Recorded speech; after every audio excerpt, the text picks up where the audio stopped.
পৃথিবীতে বাড়ি গাড়ি দালান কোঠা এত সুন্দর জিনিসগুলো যারা তৈরি করে তারাই হলো শ্রমিক।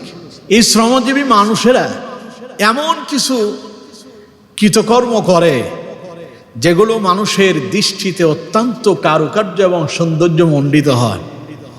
মানুষেরা তাদের তৈরিকৃত জিনিস দেখার জন্য পয়সা খরচ করে বিভিন্ন জায়গায় দূর দূরান্তে যায়, কিন্তু যেই শ্রমিকেরা এত সুন্দর করে একটা সৌন্দর্য নির্মাণ করেছে, কিন্তু সেই শ্রমিকদেরকে অবহেলার চোখে দেখা হয়।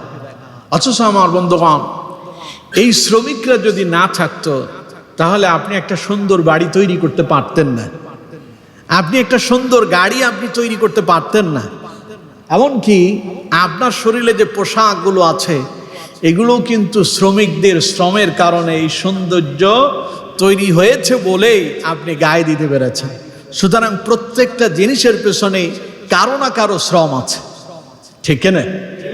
এজন্য শ্রমিকদেরকে কখনো অবহেলা করা যাবে না। পৃথিবীতে আল্লাহ রাব্বুল আলামিন যুগে যুগে অসংখ্য অগণিত নবী এবং রাসূল প্রেরণ করেছেন। পৃথিবীতে যত নবীরা এসেছেন সকল নবীরাই শ্রম দিয়েছেন, অর্থাৎ সকল নবীরাই শ্রমিক ছিলেন। কোন নবী বসে বসে খান নাই যে মুরিদরা উম্মতেরা আমারে এনে দিবে আর আমি বসে বসে খাবো, এমন কোনো কর্মকাণ্ড কোনো নবীদের জীবনীতে হয়নি। সকল নবীরাই কোনো না কোনো কাজ করেছেন।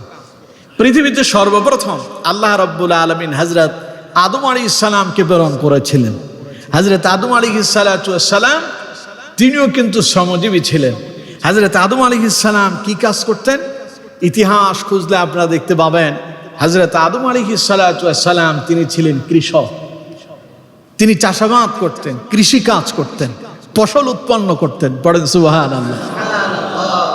এরপরে হযরত ইদ্রিস আলাইহিস সালাম তিনি পেশায় ছিলেন কাপড় সেলাইকারী, অর্থাৎ টেইলারি কাজ করতেন। হযরত ইদ্রিস আলাইহিস সালাম, এই যে আমরা পোশাকগুলো পরিধান করি, কোনো না কোনো টেইলার তো এগুলো সেলাই করছে, ঠিক না? এই টেইলারি কাজ করেছেন হযরত ইদ্রিস আলাইহিস সালাম।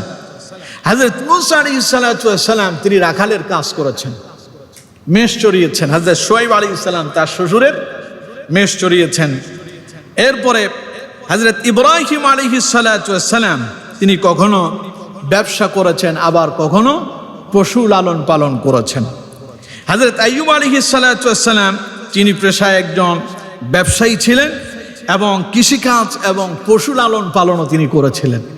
পাশাপাশি হযরত ইউসুফ আলাইহিস সালাম তিনি রাষ্ট্র পরিচালনার দায়িত্ব পালন করেছিলেন। সুবহানাল্লাহ। এরপরে হযরত দাউদ আলাইহিস সালাম কামারের কাজ করেছেন। যদিও হযরত দাউদ আলাইহিস সালাম ছিলেন বাদশা, রাষ্ট্র পরিচালনা করেছেন, কিন্তু তিনি রাষ্ট্রের অর্থ দিয়ে চলতেন না, নিজে দা, শ্রেণী, খন্তা, কুড়াল এগুলো তিনি লোহাকে তিনি বিভিন্ন অস্ত্র দিয়ে অস্ত্র হিসেবে তৈরি করতেন, আগে এগুলো বাজারে বিক্রি করতেন, সেখান থেকে উপার্জিত সম্পদ দিয়ে নিজের পরিবার পরিচালনা করতেন। সুবহানাল্লাহ। হযরত জাকারিয়া আলাইহিস সালাম তিনি ছিলেন কাঠ মিস্ত্রি। তিনি এই যে কাঠের এত সুন্দর কারুকার্য নকশাগুলো করা হয় এগুলো করেছিলেন হযরত জাকারিয়া আলাইহিস সালাম। নবী করিম সাল্লাল্লাহু আলাইহি ওয়াসাল্লাম বলছেন সকল নবীরাই রাখালের দায়িত্ব পালন করেছেন, সব নবীরাই ছাগল চড়িয়েছেন। সুবহানাল্লাহ কইলেন না? অথচ আমার দেশে যারা ছাগল লালন পালন করে এদেরকে আমরা মূল্যায়নই করতে জানি না, অথচ এই কাজ সকল নবীদের ছিল। সুবহানাল্লাহ কইলেন না তো? বুখারীর বর্ণনা এসেছে হযরত আবু হুরায়রা রাদিয়াল্লাহু তাআলা আনহু তিনি হাদিসটি বর্ণনা করছেন। ওয়ান আবি হুরায়রা রাদিয়াল্লাহু তাআলা আনহু আনিন নবী সাল্লাল্লাহু আলাইহি ওয়াসাল্লাম قال ما بعث الله نبيا الا راعى الغنم। হযরত আবু হুরায়রা রাদিয়াল্লাহু তাআলা আনহু বলেছেন নবী করিম সাল্লাল্লাহু আলাইহি ওয়াসাল্লাম বলেন পৃথিবীতে এমন কোন নবী আসে নাই যেই নবী ছাগল চড়ায় নাই। তার মানে সব নবীরাই ছাগল চড়িয়েছেন, ছাগলের রাখাল ছিলেন। সাহাবায়ে কেরাম কথাটা শুনে আশ্চর্যিত হয়ে গেলেন। একজন সাহাবী রাসূলুল্লাহকে প্রশ্ন করলেন, ফাকাল আসহাবুহু ওয়া আনতা ইয়া রাসূলুল্লাহ সাল্লাল্লাহু আলাইহি ওয়াসাল্লাম, হুজুর আপনিও কি ছাগলের রাখাল ছিলেন নাকি? আপনিও কি ছাগল পরিচালনা করছেন, ছাগল লালন পালন করছেন নাকি? নবীজি জবাব দিলেন, ফাকাল নাআম, হ্যাঁ এই কাজ আমিও করেছি। কুনতু আরআহা আলা করারিতা লি আহলি মক্কা, শুধু লালন পালন করি নাই, বরং মক্কার লোকেদের আমি তাদের ছাগল চড়াতাম অল্প কিছু মুদ্রার বিনিময়, অর্থাৎ অল্প পয়সার বিনিময় আমি তাদের ছাগল চড়িয়েছি, বলেছেন মুহাম্মদ সাল্লাল্লাহু আলাইহি ওয়াসাল্লাম। তাইলে এবার কন্ত দেখি কোন নবী অকর্ম ছিলেন? সকল নবীরাই কর্ম করেছেন। এই জন্য কর্মকে কখনো ছোট করে খাটো করে দেখা যাবে না। কর্ম করা সুন্নাত, কর্ম করা কি সকল নবীদের কাজ, সব নবীরাই কাজ করেছেন। আর সব নবীদের ভিতরে শ্রেষ্ঠ নবী মুহাম্মদুর রাসূলুল্লাহ সাল্লাল্লাহু আলাইহি ওয়াসাল্লাম, সেই নবী যদি কর্ম করে তাহলে আমরা কি কর্ম করতে কোনো অসুবিধা আছে? তাহলে কর্মজীবী মানুষ কি কখনো অবহেলিত হইতে পারে? সম্মানিত বন্ধুগণ, এখন প্রশ্ন হইল সব নবীরা ছাগল কেন চড়ালো? এরকম একটা প্রশ্ন আছে না? আল্লাহ তাআলা সব নবীদেরকে দিয়ে ছাগল চড়ালেন, এর কারণ কি? ছাগল হচ্ছে একটু তেড়া টাইপের। মাঝে মধ্যে দেখবেন আকাশ থেকে বৃষ্টি পড়তেছে, মালিক তাড়াতাড়ি তার ছাগল পাগল নিয়ে বাড়িতে নিয়ে আসবে, ছাগলটা ধরে জমিন থেকে বাড়িতে আসবে, বৃষ্টিতে ভিজবে ওটা। এখন মালিক রশি ধরে টান দেয়, ছাগল পা দুইটা সামনের দিকে দিয়া এমন ভাবে দাঁড়ায় থাকে, মনে হয় যে রশি টানবে ওর মাথা ছিঁড়বে, মাগারও যাবে না। তার মানে এগুলো একটু কি টাইপের? তেড়া টাইপের। রাসূল করিম সাল্লাল্লাহু আলাইহি ওয়াসাল্লাম সহ সব নবীদেরকে আল্লাহ তাআলা এই রাখালের, ছাগলের, এই যে রাখালের দায়িত্ব পালন করালেন, কারণ এরা একটু ঘাট তেড়া হয়। পৃথিবীতে যত মানুষ আছে এগুলো ছাগলের চাইতে কম ঘাট তেড়া না, ঠিক কিনা? কথা কয় না? আপনি মানুষকে যত বুঝাবেন, ও কিন্তু যদি তার যদি সঠিক বুঝ থাকে তো ভালো কথা। আবার কিছু আছে বুঝার পরও না বুঝার ভান করে থাকে, কিয়ামত পর্যন্ত বুঝাইলেও কোনো কাম হবে না। এরকম লোকও আছে না নাই? আপনি একটা ছাগলের সারা রাত ধরে পড়াইলেন, বাপ আমি তোরে লালন পালন করি, আমি তোরে যেই ক্ষেতের ভেতরে, যেই জমিনের ভেতরে বিচরণ করার জন্য তোরে ছেড়ে দিই, ওই জমিন ছাড়া পাশের জমিনে গিয়া তুই ঘাস খাবি না, কারণ ওই জমিন আমার না। ও আপনার কথা শুনবে? মানুষও এমন টাইপের। পৃথিবীতে নবীরা মানুষদেরকে এত বুঝালো, স্রষ্টা একজন আছে, লা ইলাহা ইল্লাল্লাহ, আল্লাহ ছাড়া আর কোনো ইলাহ নাই।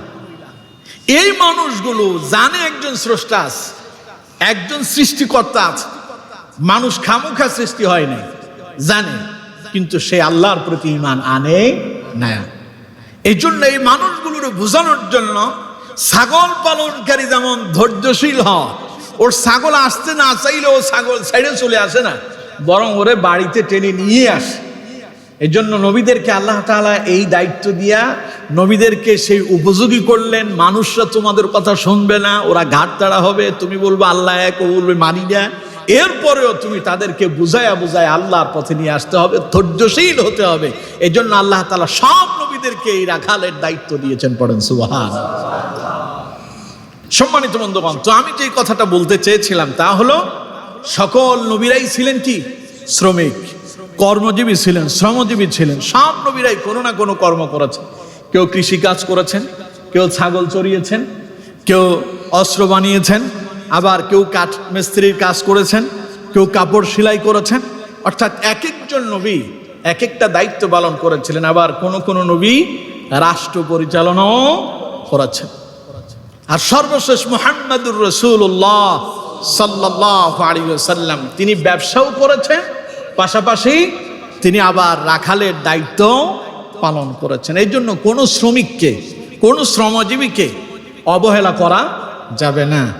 আপনি শ্রমকে অবহেলা করলেন মানে আপনি নবীদের এই শ্রমকে উপেক্ষা করলেন।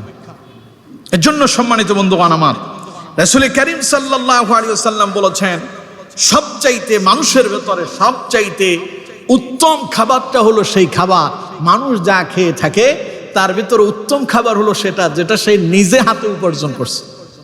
সুবহানাল্লাহ বললেন না? আরেকজনের বাড়িতে গিয়া দাওয়াতে পোলাও কোরমা খেয়েছেন, আপনার আরেকজনের পয়সা দিয়া আপনি খুব জম্মের মতো আরামসে খাচ্ছেন, এই খাবার উত্তম নয়। সেই খাবারটাই উত্তম যা নিজ হাতে কর্ম করে উপার্জন করেছেন। মুহাম্মদ সাল্লাল্লাহু আলাইহি ওয়াসাল্লাম এই কথাই বলেছেন। আমার বন্ধুগণ, হাদিসটি বুখারী শরীফের 2072 নম্বর হাদিস। নবী করিম সাল্লাল্লাহু আলাইহি ওয়াসাল্লামের প্রিয় সাহাবী হযরত মিকদাদ রাদিয়াল্লাহু তাআলা আনহু তিনি হাদিসটি বর্ণনা করছেন। রাসূলুল্লাহ বলেছেন, মা আকালা আহাদুন তাআমান কাত্তু খায়রাম মিন আন ইয়াকুলা মিন আমালি ইয়াদিহি। রাসূলুল্লাহ বলেছেন, সবচাইতে শ্রেষ্ঠ খাবার হলো সেই খাবার যেই খাবার মানুষ তার নিজ হাতে উপার্জন করে সংগ্রহ করে খায়। নিজে কষ্ট করে যদি পান্তা ভাত আর একটা কাঁচামরিচ অথবা একটা পেঁয়াজ দিয়েও খান, সেটা হয়তো পোলাও কোরমা নয়, কিন্তু নিজ হাতে উপার্জন করে এটা খাচ্ছেন, এটাতে শান্তি আছে।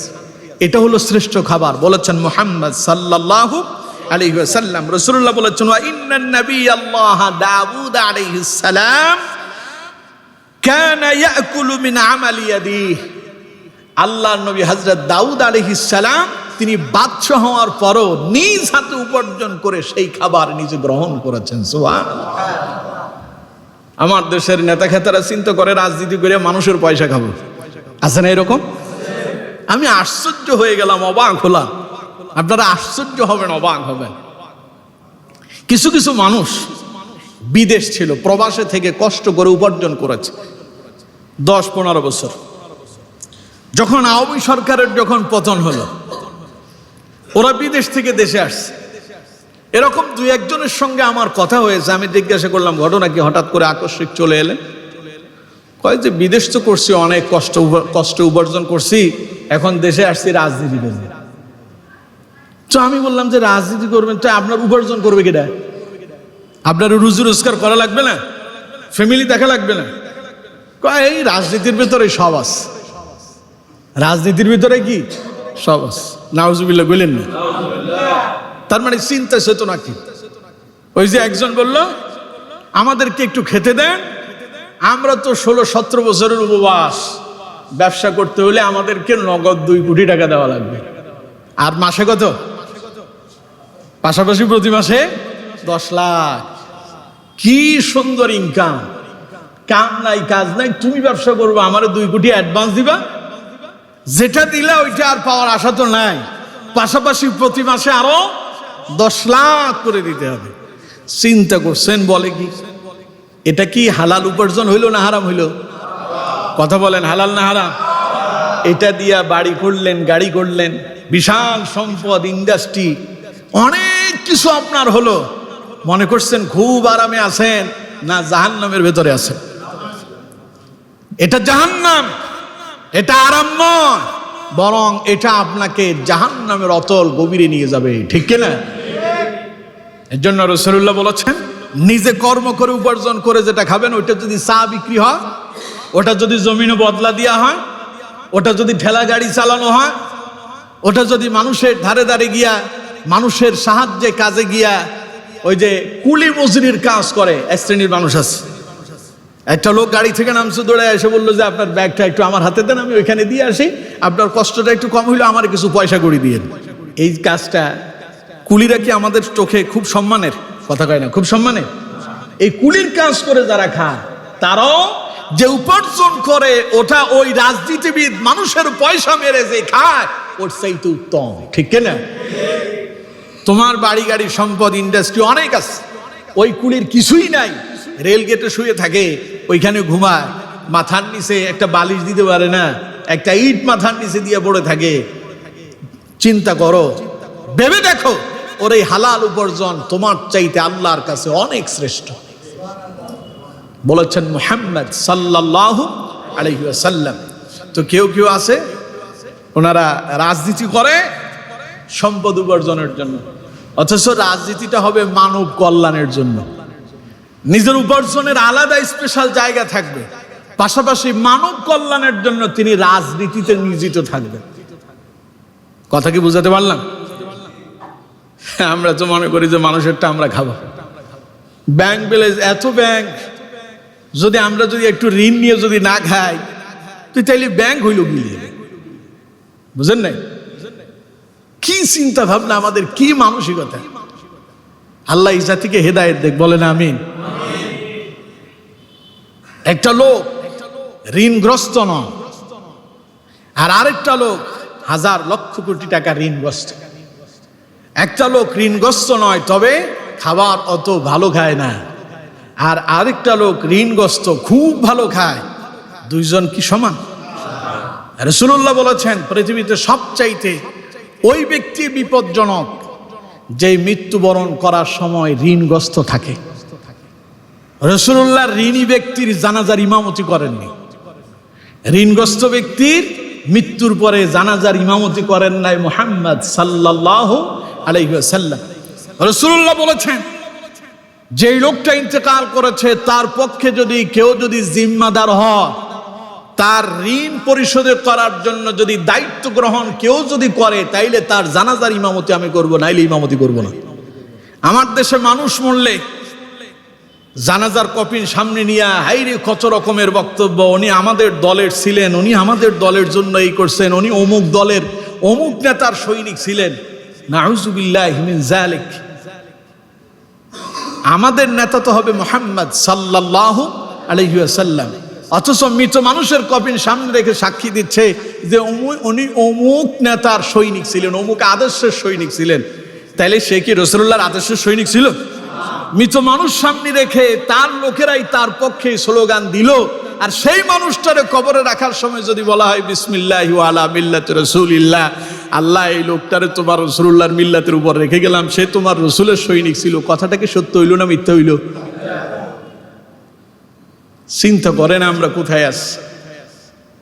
অথচ রাসূল বলেছেন, মৃত্যুর আগে মৃত্যুবরণ করা মানুষটার যদি ঋণ থাকে, তার পক্ষ থেকে তার পরিবারের অথবা কোনো একজন ব্যক্তি যতক্ষণ পর্যন্ত তার ঋণ পরিশোধের দায়িত্ব গ্রহণ না করবে, ততক্ষণ পর্যন্ত আমি রাসূল তার জানাজার ইমামতি করব না।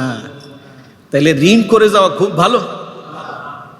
অমুকের ঋণ নাই, ঋণ নাই, এটা আবার কেমন কথা? তাহলে ঋণ থাকা খুব ভালো কথা না? আল্লাহ হেদায়েত দেখ, বলেন আমিন। মানুষ ব্যাংকে যায়, টাকা জমা রাখে। ব্যাংকটা মূলত হয়েছে মানুষের টাকাগুলো, উপার্জিত সম্পদটাকে সিকিউরিটি দিয়ে এটাকে নিরাপদ রাখার জন্য। ব্যাংক হয়েছে আপনাকে লোন দেওয়ার জন্য না। মূলত ব্যাংকের মূল কাজ কি? আপনার আমানতটাকে নিরাপদ দেওয়া, নিরাপত্তা দিয়ে রক্ষা করা। আচ্ছা, একটা সময় বাড়িতে বাড়িতে ছোট মাটির একটা বাক্সের ভেতরে আমরা টাকা রাখতাম, ওইটার নাম কি কন্ত? ওই টাকা ব্যাংকে রাখার পরে ওইটা কি আপনি কারোর লোন দিতে পারছেন? তো ওইটার নাম ব্যাংক হয়েছে গিয়া। ব্যাংক মানে কি? গচ্ছিত রাখা। ব্যাংক মানে কি? গচ্ছিত রাখা, আমানত রাখা।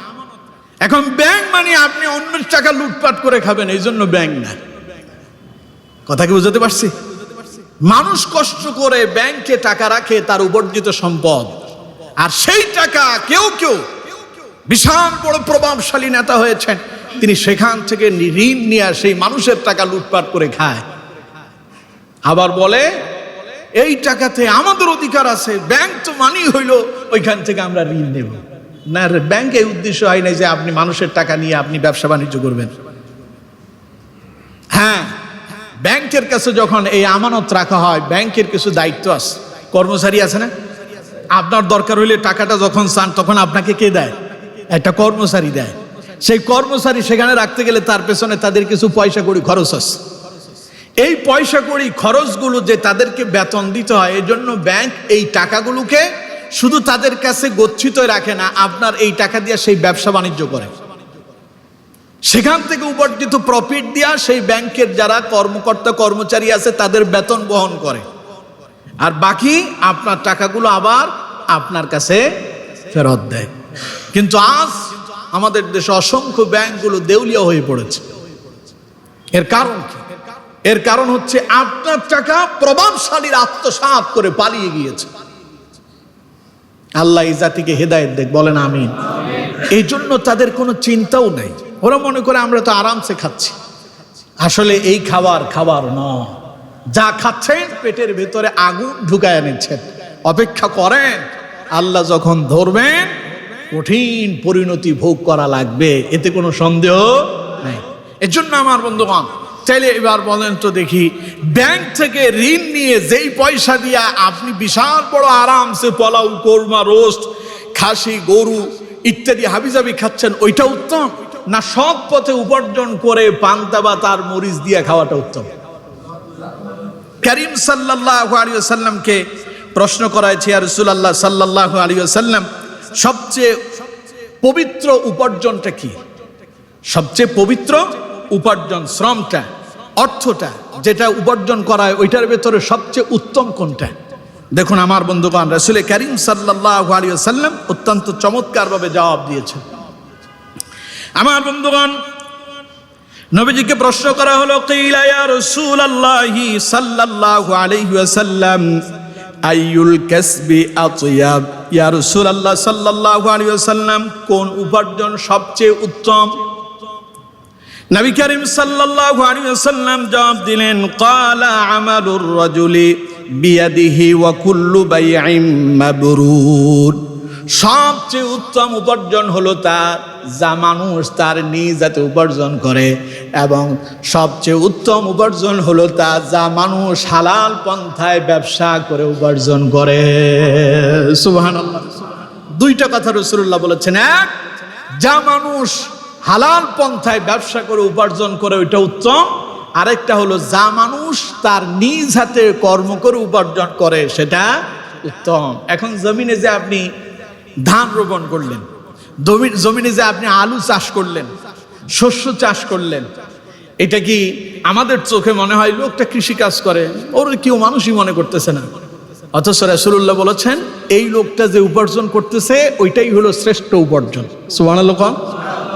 এর জন্য আমার বন্ধুগণ, কর্মহীন অলস থাকা এটা ইসলাম মোটেও পছন্দ করে না। ইসলাম মোটেও পছন্দ করে না। আপনি মসজিদের ইমাম সাহেব, খতিব সাহেব, আপনি বসে থাকবেন, লোকজন আপনার কাছে আসবে, আপনারা হাদিয়া তওবা দিবে না, আপনি কর্ম করে খাবেন। আমি তো বলি আমাদের প্রত্যেকটা মসজিদের ইমাম, মুয়াজ্জিন, খতিব, তাদের প্রত্যেকের আলাদা আলাদা উপার্জনের একটা পথ থাকতে হবে। যেই মসজিদের ইমাম সাহেব জনগণের পকেটের মুখাপেক্ষী না হবে, দেখবেন সেই মসজিদের ইমাম সাহেব হক কথা বলতে কাউকে দ্বিধাবোধ করে না, ভয় করে না। আর যে মসজিদের ইমাম সাহেব অন্যের পকেটের দিকে তার দৃষ্টি থাকে, সেই মসজিদের ইমাম সাহেব কখনো হক কথা বলতে পারে না। ভুল বললাম? হয় সভাপতির গোলাম হবে, নাইলে সেক্রেটারির গোলাম হবে, নাইলে ক্যাশিয়ারের গোলাম হবে, নাইলে নেতার গোলাম হবে। ওদের ভয়ে সে জীবনে হক কথা বলতে পারবে না, কারণ ও টেনশনে থাকে, আমি যদি হক কথা বলি যদি সভাপতির বিরুদ্ধে যায়, আমি যদি সঠিক কথা বলি যদি সেক্রেটারির বিরুদ্ধে যায়, আমি যদি সঠিক কথা বলি যদি ক্যাশিয়ারের বিরুদ্ধে যায়, আমি যদি সঠিক কথা বলি যদি নেতার বিরুদ্ধে যায়, তাইলে আমার চাকরি থাকবে না। তাইলে ওর চিন্তা ভাবনা, ওর রিজিক ও মনে করে যে অন্যের পকেটে। আর যিনি মনে করেন না আমার রিজিক কারো পকেটে নয়, বরং আমার রিজিক কার হাতে, এই কথা যে ইমাম সাহেব মনে করেন, সেই ইমাম সাহেব সভাপতির দেখে না, কে সেক্রেটারি তা দেখে না, কে নেতা, কে এমপি, কে মন্ত্রী তা দেখার তার প্রয়োজন পড়ে না। সে কোরআন এবং সুন্নাহয় হক কথা যা আছে সেই কথাগুলো বলতে কোনো ভয় পায় না। এজন্য ইমাম সাহেবদের উচিত প্রত্যেকেরই নিজ নিজ একটা ছোট ব্যবসা হলেও করা উচিত, যাতে করে পরমুখাপেক্ষী হয়ে থাকতে না হয়। আবার আমার দেশে কিছু পীর আছে, রাগ করতেছেন আপনারা, এমন অসংখ্য পীর আছে, নিজে তো কর্ম করেই না, তার নিজের কোনো ব্যবসা বাণিজ্য তো নাই, ওর সারাক্ষণ চিন্তা মুরিদ কখন আসবে, কিছু হাদিয়া দেবে, ওর পকেট ভারী হবে, এই চিন্তা ভাবনা আছে না? অথচ নবীদের দিকে তাকান, কোন নবী এমন ছিলেন না, সব নবীরা কর্ম করেছেন। সুবহানাল্লাহ। এর জন্য আমার বন্ধুগণ, অকর্ম হওয়া যাবে না, অলস বসে থাকা যাবে না। কেউ কেউ বলে আচ্ছা রিজিক তো আল্লাহই দেন, তাহলে আমার কর্ম করার দরকার কি?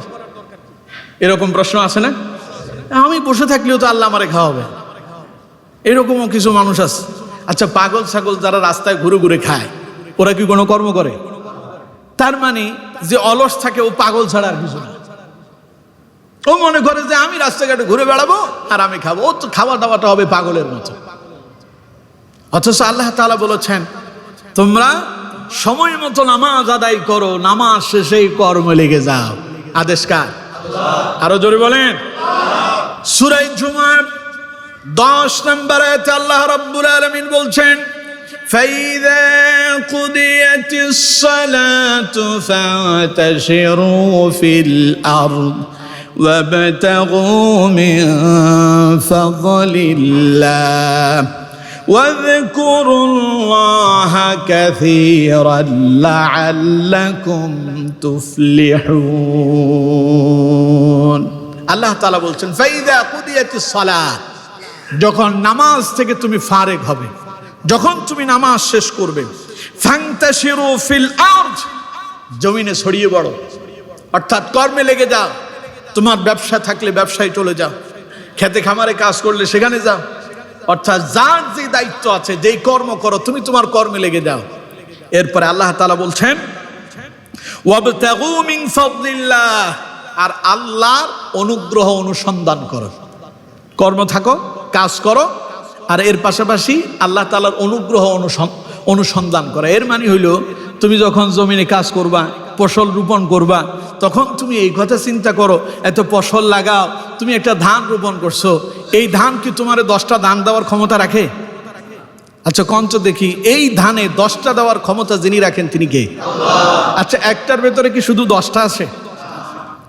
শত শত কে দেন? আল্লাহ। সুবহানাল্লাহ। কোন আল্লাহ তাআলা এই জন্য বলছেন, ফান্তাশিরু ফিল আরদ, নামাজ শেষে জমিনে যাও, কর্ম করো, ওয়াবতাগু মিন ফাদলিল্লাহ, আল্লাহকে তোমার রবের অনুগ্রহ অনুসন্ধান করো, তার কাছে চাও। ওয়াযকুরুল্লাহ কাসীরা, বেশি বেশি তার স্মরণ করো, লাআল্লাকুম তুফলিহুন, তাইলে সফল কাম হয়ে যাবে। জমিনে ফসল রোপণ করছো, আল্লাহর স্মরণ করো। তুমি ফসল রোপণ করো, আল্লাহ আমার কোনো ক্ষমতা নাই, আমি লাগালাম, বরকত দেওয়ার মালিক তুমি। এই কথা চিন্তা করে তুমি ফসল রোপণ করো, আল্লাহ বলেন আমি বরকত দিয়া পরিপূর্ণ করব। সুবহানাল্লাহ। তোমার সফল বানাবো। তুমি ব্যবসা করো হালাল পন্থায়, তোমার ব্যবসার উদ্দেশ্য যদি এই হয়, আল্লাহ আমি ব্যবসা করতেছি হালাল পন্থায়, আমার এই হালাল পন্থায় ব্যবসা যদিও আমি অল্প করি, আমার প্রফিট কম হয়, আল্লাহ তুমি পারো আমার সফলতা দিতে। আল্লাহ বলেন তুমি যদি আল্লাহর অনুগ্রহ অনুসন্ধান করো, আল্লাহর স্মরণ করে যদি ব্যবসাটা করতে পারো, আল্লাহ বলছেন লাআল্লাকুম তুফলিহুন, এখানে আমি আল্লাহ তোমার সফলতা দান করব। সুবহানাল্লাহ। আর যদি সেই ব্যবসার ভেতরে যদি হারাম মিশ্রিত হয়ে যায়, তাইলে সব শেষ। আল্লাহ বলছেন, ওয়া আহাল্লাল্লাহুল বাই'a ওয়া হাররামার রিবা, আমি তোমাদের জন্য ব্যবসাকে হালাল করেছি, আর এর সাথে সুদকে মিশ্রিত করাটা আমি আল্লাহ হারাম করেছি। তাহলে আপনি যখন ভালোটার সঙ্গে মন্দটা মিশ্রিত করবেন, সেটা আল্লাহর দরবারে আর মঞ্জুর হবে না। এজন্য আমার বন্ধুগণ, আল্লাহ তাআলা শুধু ইবাদত করতে বলেননি, বরং আপনার ব্যবসাটাও ইবাদত হবে যদি আল্লাহর দেখানো পথ, রাসূলুল্লাহর দেখানো তরিকা পদ্ধতি মোতাবেক যদি হয়।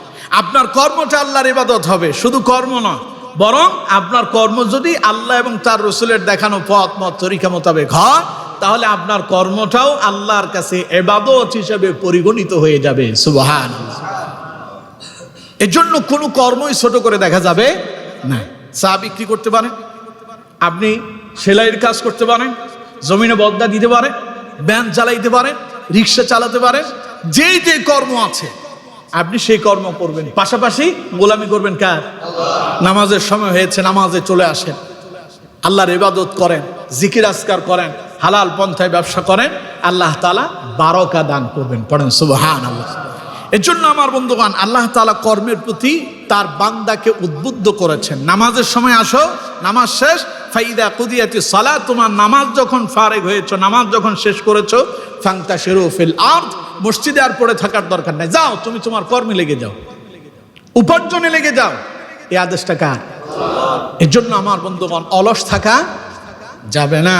যে কোনো একটা কর্মের ভেতরে থাকবেন, অলস থাকা এটা শয়তানের কাজ। অলসতা কার কাজ? শয়তানের কাজ। মুমিন কখনো অলস হবে না, মুমিন হবে মধ্যম পন্থায়, মুমিন মধ্যম পন্থা অবলম্বী হবে। এজন্য আমার বন্ধুগণ, অলসতা থেকে আমাদেরকে বেরিয়ে আসতে হবে। এরপরে আসুন শ্রমিকদের ব্যাপারে রাসূল করিম সাল্লাল্লাহু আলাইহি ওয়াসাল্লাম জীবনের শেষ ভাষণ, বিদায় হজের ভাষণে রাসূলুল্লাহ শ্রমিকদের ব্যাপারে এত গুরুত্বপূর্ণ কথা বলেছেন যা আপনি শুনলে আশ্চর্যিত হবেন, অবাক হবেন। রাসূলুল্লাহ শ্রমজীবী মানুষদেরকে কত ভালোবেসেছেন।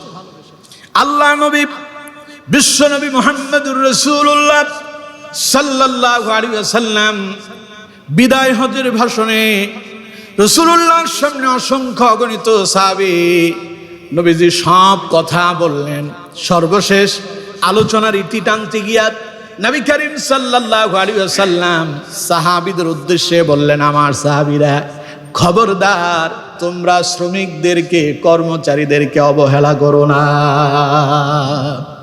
সুবহানাল্লাহ। শ্রমজীবী মানুষদেরকে অবহেলা করো না, তোমার কর্মচারীকে অবহেলা করো না। আমার বন্ধুগণ, হাদিসটি বুখারী, মুসলিম, তিরমিজি, আবু দাউদ, জামি আহমদ এবং সুনান ইবনে মাজাহ সহ আরো কয়েকটি হাদিস গ্রন্থের ভেতরে এসেছে। হযরত আবু যার রাদিয়াল্লাহু তাআলা আনহু তিনি হাদিসটি বর্ণনা করছেন। ওয়ান আবি যার রাদিয়াল্লাহু তাআলা আনহু قال قال رسول الله صلى الله عليه وسلم ইখওয়ানুকুম খাওয়ালুকুম। নবী করিম সাল্লাল্লাহু আলাইহি ওয়াসাল্লাম বললেন, আমার সাহাবীরা, উপস্থিত জনগণ শুনে রাখো, তোমাদের অধীনস্থ যারা আছে তারাও তোমাদের ভাই। তোমাদের অধীনস্থরা কি? তোমার কর্মচারী, সে তোমার ভাই। তোমার দোকানে কর্মচারী যিনি আছেন সেও তোমার ভাই। তোমার ঘরে কর্মচারী যিনি আছেন সেটাও তোমার ভাই। তোমার বাড়িতে তুমি যে কর্মজীবী নিয়োগ দিয়েছ, রাসূলুল্লাহ বললেন জেনে রাখো সে তোমার ভাই। কারণ আল্লাহ নয় বললেন, জাআলাল্লাহু তাহতা আইদিকুম, আল্লাহ তাকে তোমার অধীনস্থ করে দিয়েছে। সুবহানাল্লাহ। আল্লাহ তাকে তোমার অধীনস্থ করেছেন। ইচ্ছে করলে তোমাকে আল্লাহ তার অধীনস্থ করতে পারত। তুমি দোকানের মালিক, তোমার দোকানের কর্মচারী, তুমি তাকে অবহেলা করো না, সে তোমার ভাই। আল্লাহ তাকে তোমার অধীনস্থ করেছেন। যদি আল্লাহ চাইতেন তুমি তার অধীনস্থ হতে পারতে। সুতরাং তাকে অবহেলা করো না, নিজের ভাইয়ের মতো তার সঙ্গে ব্যবহার করো। আদেশকার নবী করিম সাল্লাল্লাহু আলাইহি ওয়াসাল্লাম বললেন, ফাআতইমুহুম মিম্মা তাআকুলুন। ও আমার সাহাবীরা, তোমরা নিজেরা যা খাও তোমাদের কর্মচারীদেরকেও তা খেতে দাও। এর চাইতে সুন্দর কথা কি হইতে পারে? কোন তোমার কর্মচারীকে নিজের ভাই মনে করো, আল্লাহ তাকে তোমার অধীনস্থ করেছেন। তুমি যা খাও তারেও তা খেতে দাও। ওয়ালবিসুহুম মিম্মা তালবাসুন, তুমি যা পরিধান করো তারেও তা পরিধান করতে দাও। সুবহানাল্লাহ। রাসূলুল্লাহ ছিলেন গরিবের বন্ধু। নবীজি গরিবের কি ছিলেন? আচ্ছা, পয়সাওয়ালাদের মনে হয় শত্রু ছিল নাকি? না, নবীজি কে পয়সাওয়ালা, কে অভাবগ্রস্ত, কাউকে রাসূলুল্লাহ দুই চোখে দেখেন নাই, সকলকে সমান চোখে দেখেছেন। সুবহানাল্লাহ। কোনো বৈষম্য করেন নাই, উঁচু নিচুর কোনো তারতম্য করেন নাই। বরঞ্চ রাসূল করিম সাল্লাল্লাহু আলাইহি ওয়াসাল্লাম অভাবগ্রস্তদেরকে বেশি কাছে টেনে নিয়েছেন, যাতে করে তারা এই কথা মনে না করে যে নবী শুধু পয়সাওয়ালাদেরকে পছন্দ করে, আমারে পছন্দ করে না। রাসূলুল্লাহ শেষ বেলা সাহাবীদেরকে ওসিয়ত করলেন, নসিহত করলেন, সাহাবীরা অধীনস্থদেরকে নিজের ভাইয়ের মতো মনে করো। তাকে আল্লাহ তোমার অধীনস্থ করেছে। তুমি যা খাও তারেও তা খাওয়া, তুমি যা পরিধান করো তাকেও তা পরিধান করতে দাও। কিন্তু আজ আমরা এর বিপরীত দেখতে পাই। পয়সাওয়ালারা গাড়ির এসি ছেড়ে আরামসে বসে যায়, আর গরিব, অভাবী, দরিদ্র বাড়ির সেই কর্মচারীটারে পেছনে যে একটা বক্স আছে, প্রাইভেট কারের পেছনে একটা বক্স আছে যেটাতে আমরা মাল সামানা বহন করি, ওইখানে দেখা যায় মাঝে মধ্যে কর্মচারীরা সেখানে বসায় রাখছে। এরকম নজির মনে হয় আপনারা দেখেন নাই? বাড়ির মালিক ডাইনিং টেবিলে বসে খায়, কর্মচারী যেটা আছে ওরে খাওয়ার জন্য কিচেনে দেয়, যেখানে রান্না বান্না করা হয় সেখানে। বাড়ির মালিকেরা ভালো মন্দ যা আছে সব খাওয়ার পরে কিছু যদি ঝুটামুটা থাকে উচ্ছিষ্ট যদি কিছু থাকে ওইগুলো খেতে দেয় কর্মচারীদেরকে। নাউযুবিল্লাহ। রাসূল এটা করতে নিষেধ করেছেন। তোমার বাড়িতে কর্ম করে বলে তাকে তুমি অবহেলার চোখে, খাটো চোখে দেখো না, কারণ আল্লাহ তাকে তোমার অধীনস্থ করেছেন। ইচ্ছে করলে আল্লাহ তোমাকে এরকম অন্যের অধীনস্থ করতে পারতেন, ঠিক কিনা? আমার দেশের পয়সাওয়ালারা দেখবেন বাড়িতে কর্মচারী যারা আছে, মেয়ে কর্মচারী রাখছে, ওরে পয়সাওয়ালারা ওই যে খন্তি দিয়া গরম করে ওটা সেকা দিচ্ছে।